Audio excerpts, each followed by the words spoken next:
না লাগে না দেখি মরিজি والله মরিজির একদিন কি আমার যে কয় বছর লাগে উস্তাদ বারিক ভাই অ্যাম্বুলেন্স ঠিক আছে। আনবেন কোন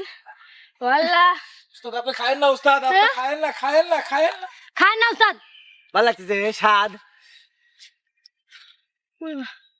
দৌড় দিবলে তো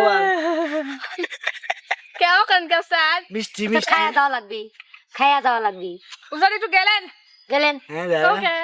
উস্তাদ মুখ বের লোকে এ ওসরে কিছু হচ্ছে না রে আল্লাহ রে আমি বুঝলাম আপনারা সবাই অভিনয় করলেন কিছু হচ্ছে না উস্তাদ দেখ কোন কা এই শিখে যে মারে ছাড়িয়ে দেয় নি এই যে ছাড়িয়ে দেয় বেটা এ রাজি দাদা ওসরে লাগি আছে ও মা সেই সাথ আমরা অভিনয় হইলাম অভিনয় হইলাম তারা অনেক ছাড় দিছি না দৌড় দিয়ে বাইতেছে না করতেছে কে খান উঠু খান খান হ্যাঁ চলি হ্যাঁ ভিতরে কি নামান উস্তাদ উস্তাদ